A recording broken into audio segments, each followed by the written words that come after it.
Assalamualaikum warahmatullahi wabarakatuh. Perkenalkan, nama saya Muhayatul Aulia. Saya merupakan mahasiswi dari Universitas Pamulang, Fakultas Ekonomi dan Bisnis, Program Studi Manajemen. Pada kesempatan kali ini, izinkan saya untuk mempresentasikan hasil dari tugas akhir saya, yaitu penelitian yang berjudul Pengaruh Leverage dan Likuiditas terhadap Financial Distress, studi kasus pada perusahaan sektor Basic Materials, Industri Konstruksi Materials yang terdaftar di Bursa Efek Indonesia periode 2017 sampai 2023. Penelitian ini saya awali dengan melihat adanya perkembangan signifikan dalam pembangunan infrastruktur di Indonesia, khususnya dalam beberapa tahun terakhir. Sektor infrastruktur menjadi salah satu sektor utama yang mendorong pertumbuhan ekonomi nasional. Dalam konteks pembangunan tersebut, industri konstruksi dan material dasar, terutama industri semen, memegang peranan yang sangat penting. Semen merupakan bahan dasar yang tidak bisa tergantikan dalam proses pembangunan. Meskipun kontribusinya terhadap total biaya konstruksi relatif kecil, sekitar 4-10%, namun tanpa semen pembangunan infrastruktur tidak bisa berlangsung. Saat ini, Indonesia memiliki 15 produsen semen dengan kapasitas produksi nasionalnya mencapai 120 juta ton per tahun. Namun yang menjadi masalah di sini adalah oversupply, di mana permintaan hanya mencapai 60 juta ton per tahun.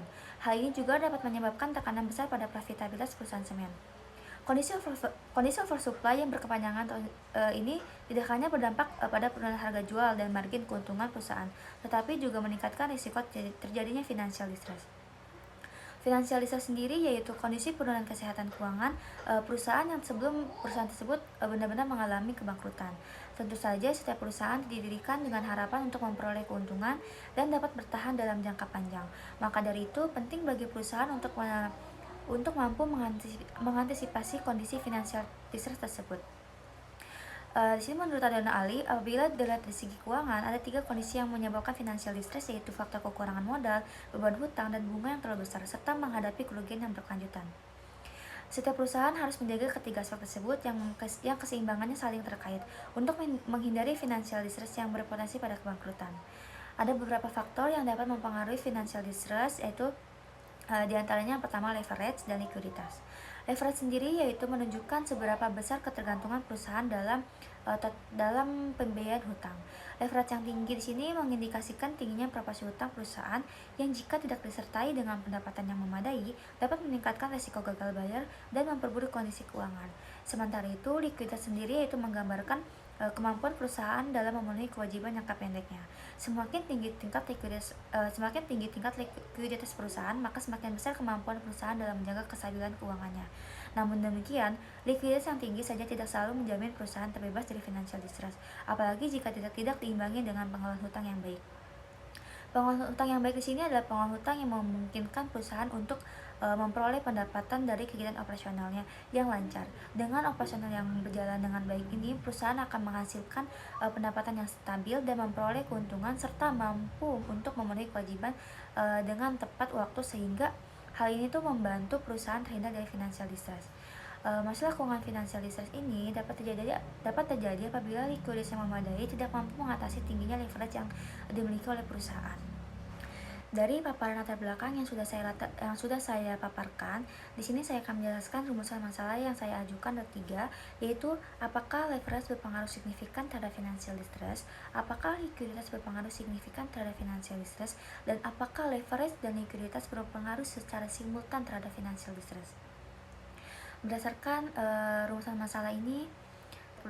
rumusan tersebut, saya membentuk 3 hipotesis sesuai dengan dugaan awal, yaitu diduga leverage berpengaruh terhadap financial distress, diduga likuiditas berpengaruh terhadap financial distress, dan diduga leverage dan likuiditas berpengaruh secara simultan terhadap financial distress. Jenis penelitian ini yaitu menggunakan penelitian kuantitatif asosiatif. Menurut Sugiono, penelitian kuantitatif asosiatif yaitu penelitian yang bersifat menanyakan hubungan antara 2 variabel atau lebih. Hubungan yang digunakan dalam penelitian ini yaitu hubungan kausal. Hubungan kausal sendiri yaitu hubungan yang bersifat sebab akibat yang terdiri dari variabel independen dan variabel dependen. Ini bertujuan untuk mengetahui pengaruh dari variabel independen, khususnya pada penelitian ini yaitu leverage yang diukur menggunakan DAR dan likuiditas yang diukur menggunakan CR terhadap financial distress yang diukur menggunakan Altman Z-score. Analisa data yang digunakan yaitu data kuantitatif, merupakan data yang diperoleh dalam bentuk angka-angka yang dapat dihitung yang berkaitan dengan masalah yang diteliti. Data yang diperoleh ini berupa data laporan keuangan selama 7 tahun dan rasio keuangan pada perusahaan semen yang terdaftar di Bursa Efek Indonesia, seperti leverage, likuiditas, dan financial distress.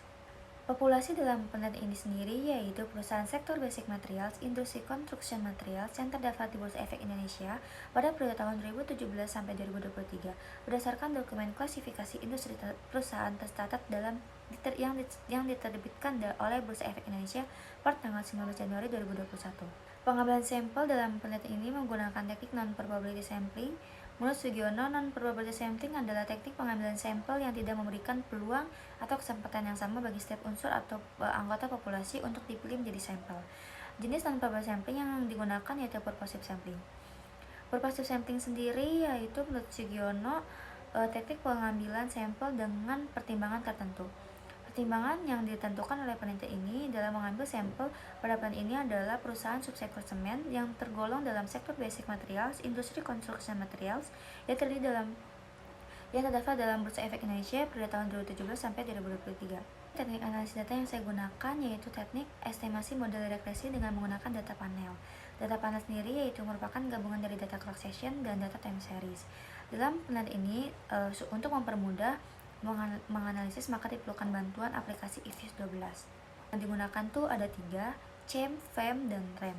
Dan untuk itu digunakan Chow test, Hausman test, dan Lagrange multiplier.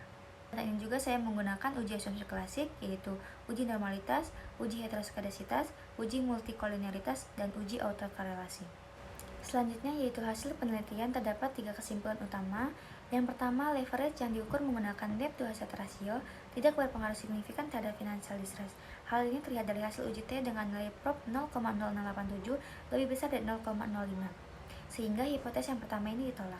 Artinya perusahaan dengan leverage yang tinggi belum tentu mengalami financial distress selama mereka masih mampu mengelola hutangnya dengan baik dan memiliki pendapatan operasional yang stabil. Selanjutnya yang kedua yaitu likuiditas yang diukur dengan current ratio berpengaruh positif terhadap financial distress. Hal ini ditunjukkan dari hasil uji T yang menunjukkan prop sebesar 0,0009 lebih kecil dari 0,05. Hal ini sehingga hipotesis yang pertama ini diterima. Hal ini menunjukkan bahwa semakin tinggi current ratio perusahaan, maka semakin kecil risiko terjadinya financial distress, karena perusahaan mampu membayar kewajiban jangka pendeknya dengan lancar dan menjaga kepercayaan eksternal. Hasil yang ketiga yaitu secara simultan hasil dari uji F menunjukkan bahwa leverage dan likuiditas secara bersama-sama berpengaruh signifikan terhadap financial distress. Dengan dilihat dari nilai prop yaitu 0,00000 lebih kecil dari 0,05. Hal ini menunjukkan bahwa kombinasi manajemen utang dan kemampuan membayar kewajiban jangka pendek secara bersama-sama dapat menjelaskan kondisi keuangan perusahaan secara signifikan.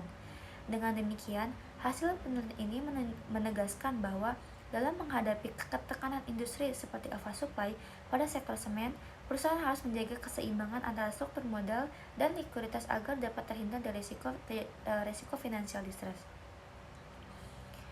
Selanjutnya yaitu hasil dari nilai R-square yang ditujukan pada nilai adjust R-square sebesar 0,868307 yang memiliki arti bahwa model ini mampu menjelaskan bahwa financial distress dipengaruhi oleh leverage dan likuiditas sekitar 86,83%, sementara itu sisanya 13,17% dipengaruhi oleh faktor lain yang tidak diteliti dalam penelitian ini.